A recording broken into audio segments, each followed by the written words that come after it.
Hi guys, welcome back to my channel. Thanks for tuning in today.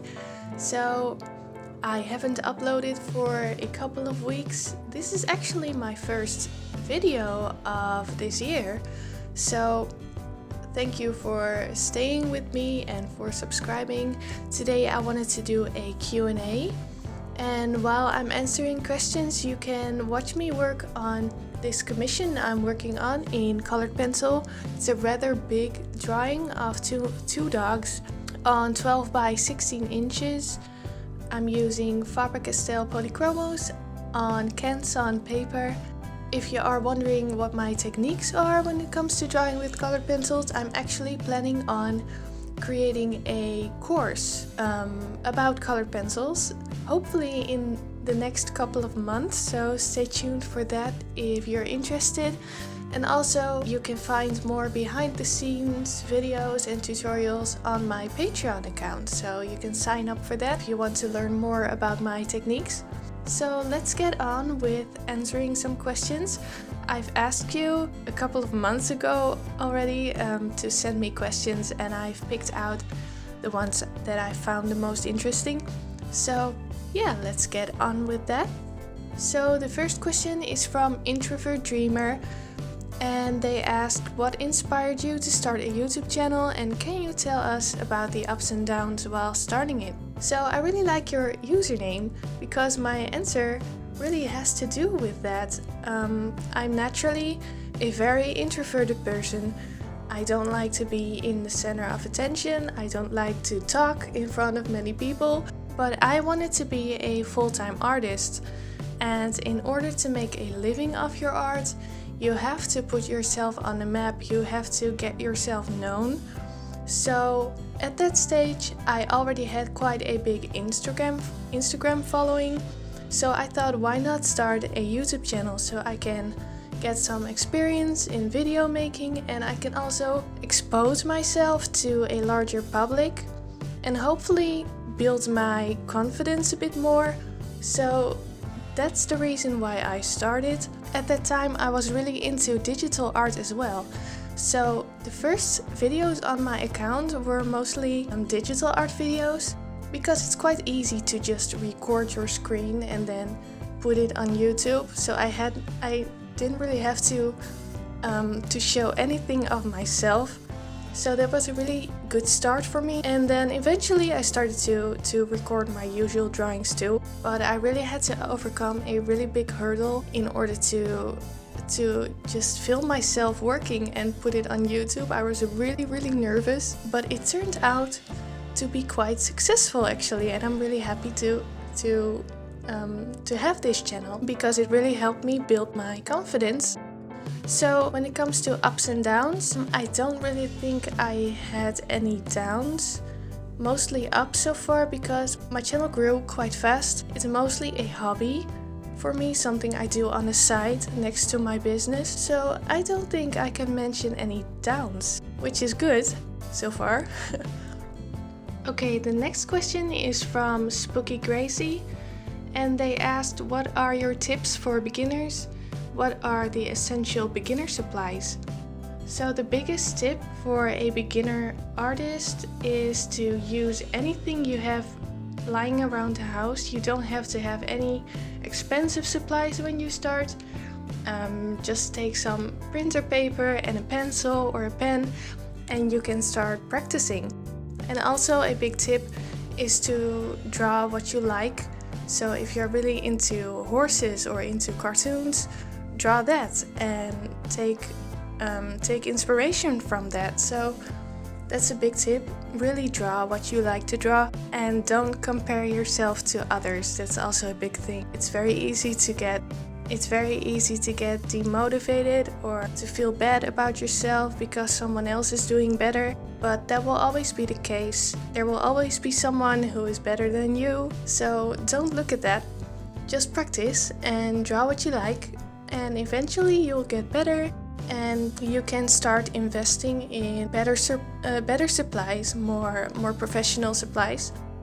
But when you start, just paper and a pen or a pencil is enough.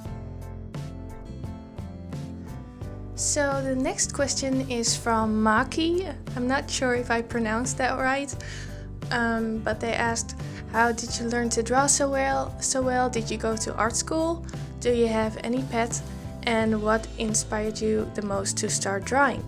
So how I learned to draw so well, I just practiced since I was very, very young.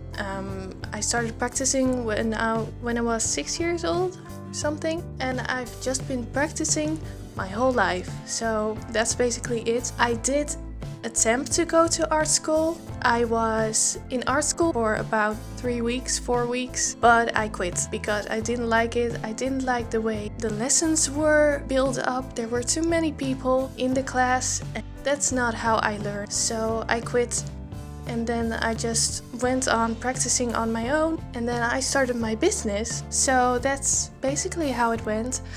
I just practiced on my own.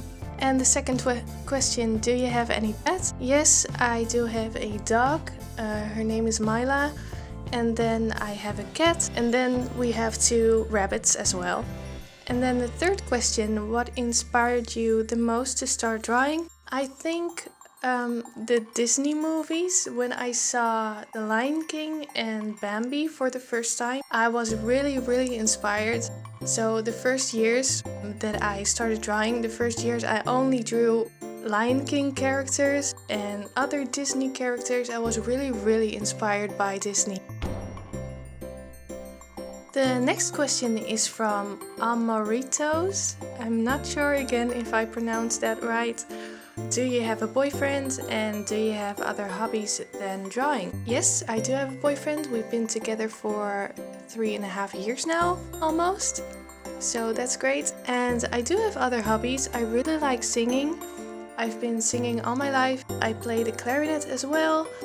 And I love to play the piano if I have time for it. And I also have a ukulele, which I practice on now and then. So I really love to make music. And next to that, I love horses. So I've been riding since I was 11 until I was 18, and then I quit because I don't have time for it anymore. But I love to pick it up again soon, one day.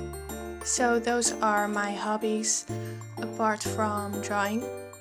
The next question is from Andrew, and they asked, where do you see yourself in 5 years? I really like this question. I think about it now and then.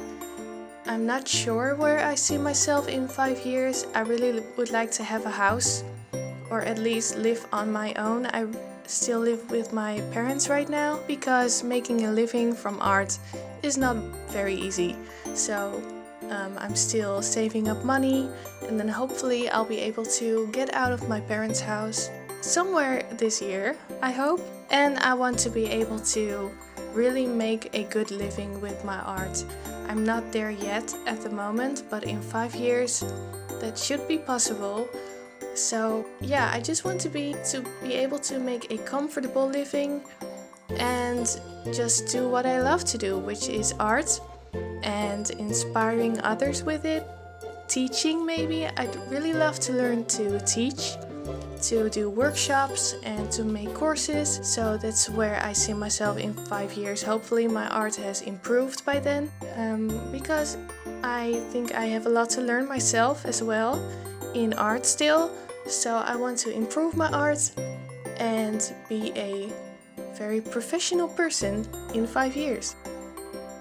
Okay, I'll probably do 2 more questions and then I'll wrap it up.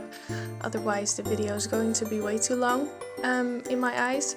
So the next question is from Yankee Boy, who asked, have you ever hit an artist block in your life? If so, how did you overcome it? I don't recall really having an artist block, but I did take a step away from art at the time that I was in school. I was in college, so I just didn't draw for some years. And then when I was about 19, I started picking it up again. But that wasn't really an artist block. So other than that, I don't think so. I have days where I'm not inspired, but because I do this full time, I have to draw. I have to keep drawing to make a living. So I can't permit myself to have an artist block. I just have to keep going. So yeah, that's where I am right now. I hope to never get an artist block, because that would be a big problem for me. But whenever I feel uninspired though, I just draw something that I'm really passionate about, which are horses most of the time. So when I draw horses or I draw Disney characters, I get back my inspiration again. So that's what I do when I am not inspired or not motivated. I just draw Disney characters or horses. Okay, the last question is from Shy Ghoul. I'm not sure about that pronunciation again. What made you want to pursue art for a living, and did anyone try to talk you out of it? So what made me pursue art for a living? It basically came out of nowhere. It felt like that.